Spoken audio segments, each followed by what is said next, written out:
Okay. So I just wanted to go into the anatomy of the voice because a lot of people seem to be a bit confused about what exactly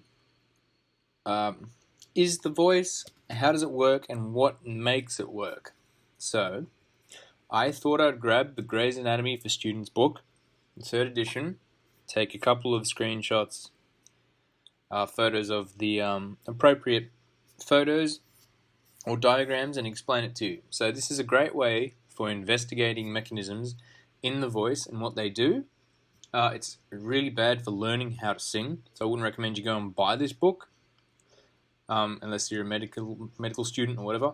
Helps with visualizing what is doing what in your voice, and this is crucial for when you get more advanced in singing, is that sometimes these analogies and metaphorical things of what you should be feeling aren't quite good enough anymore, and you need to be able to be told what should be doing what. And we've done enough research and science nowadays that we actually do know exactly what it is that makes things work. So we're going to move on to the compartments of the voice. Now, as you can see here, we have the oral cavity in purple, the nasal cavity is in blue, and then you have this massive green block stack, right? And it's the nasopharynx, the oropharynx, the laryngopharynx. And now this is all the pharynx. Now, people who, if you go to a singing teacher who knows nothing about the pharynx, you're going to the wrong person. I mean, like, you can see how big this section of the voice needs to be, right? So if you're not developing the pharynx, you're missing out on a huge part of your voice. People who tell you to place it in like nasal resonance and hard palate resonance and all this kind of stuff is great, but you have to remember that you can't actually place your voice. So what you're doing when you're trying to solely focus on the hard palate is you're actually just destroying the mechanism in itself. So you're shutting half of it down to achieve a sound that's not actually natural. If you hear someone who's really stuck in an E vowel and it's very mask placed, you can actually hear how piercing it is, and it lacks complete quality. So when they're singing into a microphone or they sing on the stage, if someone else sings, they're going to have a very thin voice because the E vowel isn't a very strong vowel to sing, right? Like if you add E within your R and your O, you get a very powerful note because you're actually using the whole voice, right? So as you can see next, we have the vocal cords. Look how small these little things are. These are two little vocal ligaments, right? And this big blue thing is your larynx, and your epiglottis is this little flap up here. And then you can see your laryngopharynx, and all this is a massive muscular fascia, right? So it takes up a huge part of your voice. The thyroid cartilage people often talk about, and the cercoid cartilage. People often talk about this as like how to release it and all this kind of stuff. But it's not really about releasing it. It's about allowing the musculature of your body to relax your neck.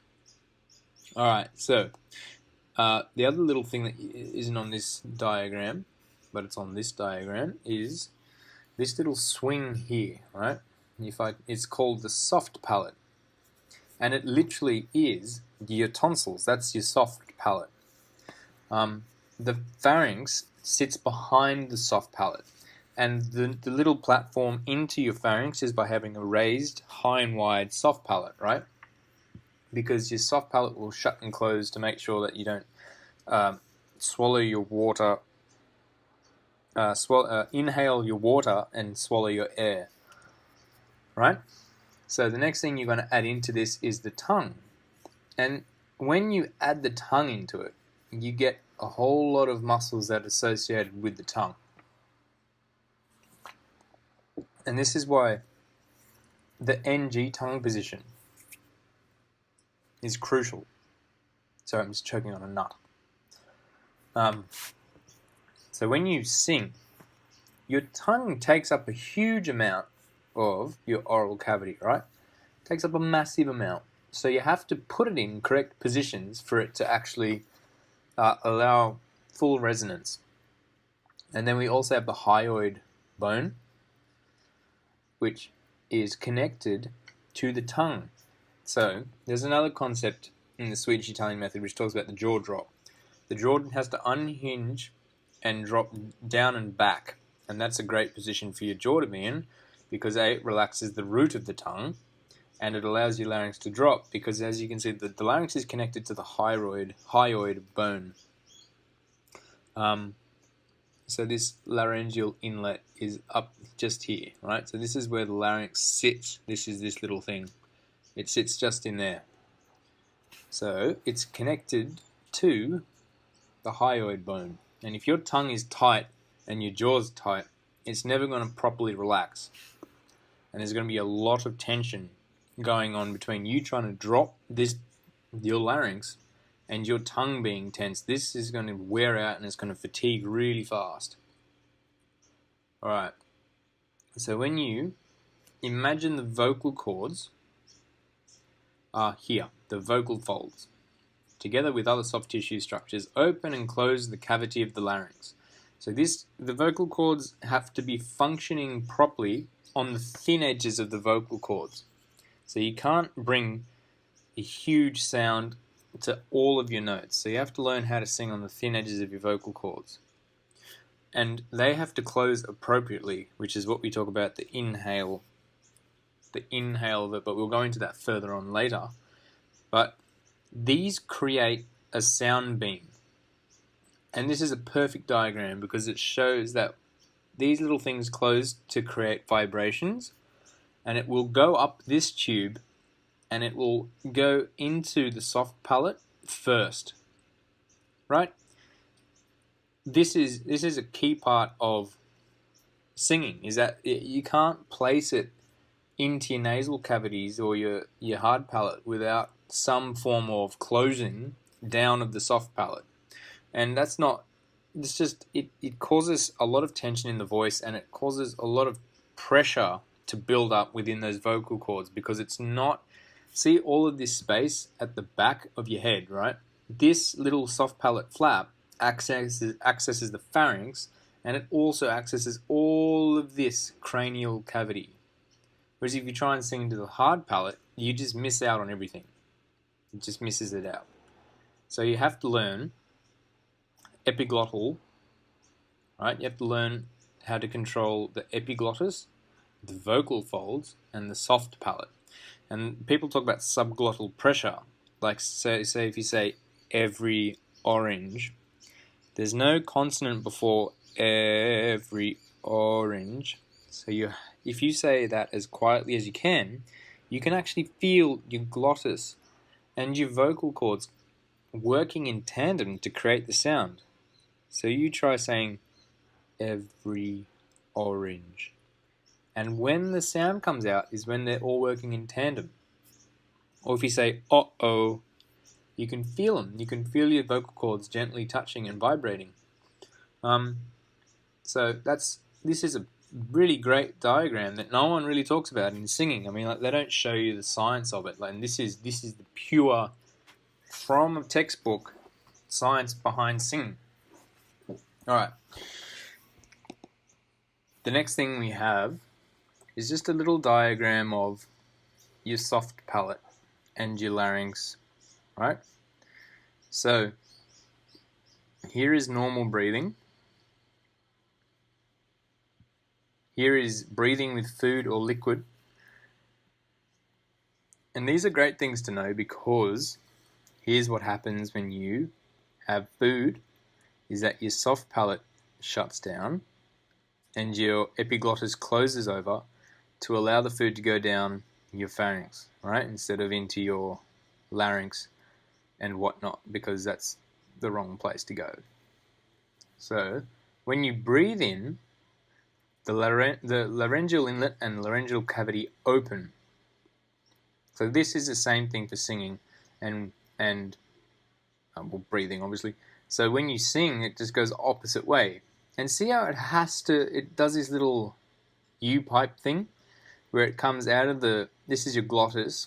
So it's actually the first point of contact from the sound beam after your vocal cords close right? The first point of contact is the epiglottis, and then it gets reflected into your soft palate in a neutral position. And if you can have a high soft palate, high and wide soft palate, you get a nice brilliance and ring into your voice. So the ring isn't achieved by forcing it into your nasal cavities or your oral cavities. And that's a common misconception.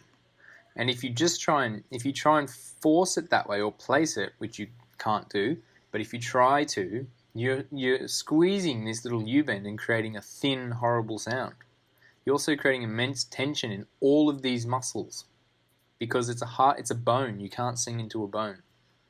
All right, so I talk about in the next, if you've seen my introductory singing lessons, I talk about singing to your clavicle. And the reason why I tell you to sing into your clavicle is because the sternocleidomastoid muscle, excuse my horrible pronunciation of that, is what will control how far your larynx drops. If these are super tight, it'll disturb the relaxed tension in your voice. So this is a great muscle to stretch and massage by simply tilting your head left and right and looking up.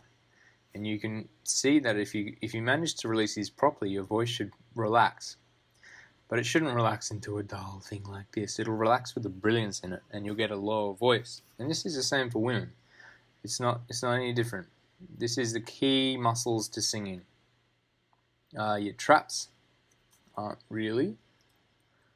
Okay, so another great diagram to show what's happened is look at this. Look how large your pharynx is. You got a nasopharynx, an oropharynx, and a laryngopharynx. Here's your nasopharynx in pink. Here's your oropharynx in orange, and here's your laryngopharynx in blue. Super simple. And then you have your larynx around here, your vocal cords, and this is your epiglottis. Just look at how the voice has to go. It has to go all the way into your pharynx before it ever makes it to your hard palate. So what actually happens is the voice projects itself into the soft palate and then resonates back out your mouth. So it does this big old up and swing out. And if this tongue's in the way, as you can see, it's just relaxed now. It creates a lot of like silence, which is why if you put it up in here, nothing comes out of this part, but it all goes out of your nose. So if you find just say or NG is a better one. If you do an NG, you can feel it coming out of your nasopharynx. So when you do an NG, this tongue tip will drop down here, and it'll raise up here and actually touch this, right? It'll touch it. And then it'll move all of this out of the way to create the proper resonant things to activate so it resonates properly. So all you're doing is you're creating a sound beam and then using your muscles everywhere else to create the correct resonating mechanisms. And if you're purely focusing on nose and hard palate, you're not going to get very far because, as we can see, a large proportion of first contact is within your soft palate.